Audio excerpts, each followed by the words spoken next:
Assalamualaikum teman-teman semua penggemar lebah, selamat pagi menjelang siang. Ini 5 April ya 2024. Nah, pengiriman lebah kelanceng sekitar ini 45 ya, 45 kotaknya nanti 22 termasuk ini ya. Terus bambunya ini sekitar 20 berarti sekitar 40 koloni ya, ke tempat juragan baru. Mudah-mudahan kerasan ya. Seperti saya itu kan pembulang, kalau di tempat pelanggan itu kerasan itu ikut seneng ya teman-teman ya, soalnya suatu kebanggaan gitu loh. Insya Allah kalau dari saya itu amanah ya. Kalau saya pilihkan memang nggak layak beli, nggak layak jual ya, saya istilahnya saya afkir ya, seperti ini ada itu. Ini nggak layak jual, ini belum layak jual.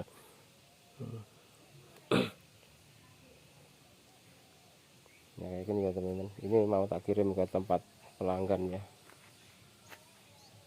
Iya, lumayan lah, ini sudah berapa kali ini ke tempat pelanggan. Alhamdulillah dia kerasan itu. Soalnya gini ya teman-teman, pertama itu kalau hewan terutama lebah itu hidupnya itu berdasarkan naluri ya, bukan seperti kayak kita. Kalau kita kan perasaan, iya pikiran. Kalau kita, menurut saya itu tempatnya itu bagus, belum tentu bagi hewan itu, terutama lebah ya. Terutama hewan lebah itu pertama itu dari pakan sekitar, vegetasi sekitar itu harus memadai. Yang kedua itu penempatan ya teman-teman. Penempatan itu ya harus sesuai menurut nalurinya hewan itu ya. Soalnya naluri kita seperti naluri hewan itu agak beda ya mungkin ya. Soalnya kalau menurut kita bagus, nyaman, belum tentu bagi si lebah itu nyaman, bagi si hewan itu belum tentu nyaman ya. Jadi kita yo harus menempatkan lebah kelanceng itu harus pakai insting juga gitu. Kalau memang kita beberapa bulan itu kita taruh di tempat sini, istilahnya 3 bulan itu nggak ada perkembangan, cobalah kita taruh pindah tempat, nggak apa-apa. Yang terutama itu pakan sekitar ya teman-teman ya. Kalau pakan sekitar itu memadai, itu 70% itu berhasil ya. Walaupun tempatnya itu nyaman, tapi kalau pakannya itu kurang ya, terus gimana lagi, otomatis ya nggak, susah ya perkembangannya ya teman-teman. Jadi saya itu sebagai penjual itu juga nggak seneng-seneng banget kalau istilahnya si pelanggan itu minta banyak itu. Saya sarankan itu harus menanam bunga-bungaan, atau sekitar rumah atau sekitar tempat budidaya itu harus dipersiapkan pakan.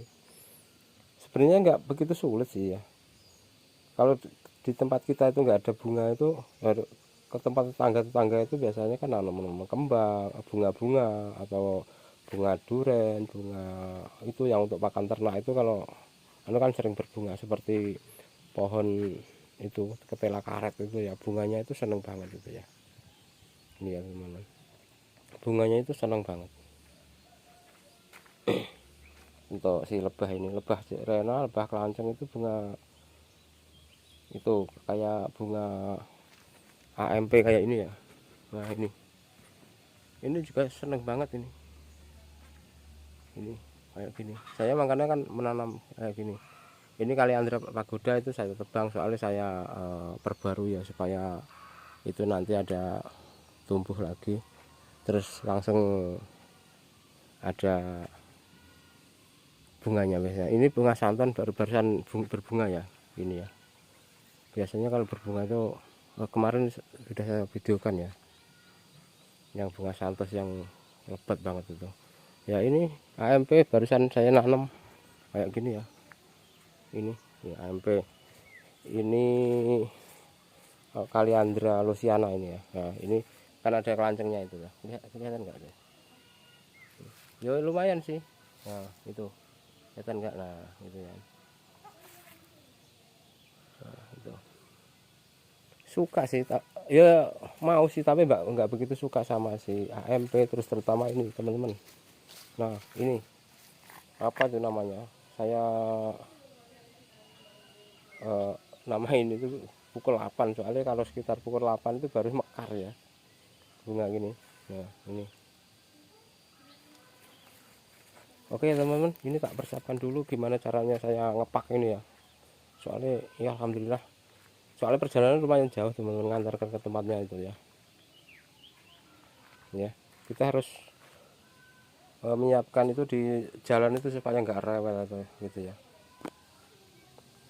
Oke ya teman-teman, itu dulu video dari saya. Alhamdulillah kepada pelanggan pelanggan yang masih percaya atau masih mempercayai saya sebagai penjual. Insya Allah amanah kalau penjual saya jual itu ya. Ya kayak gini bunga apa itu namanya, suka banget itu. Oke ya teman-teman, assalamualaikum warahmatullahi wabarakatuh.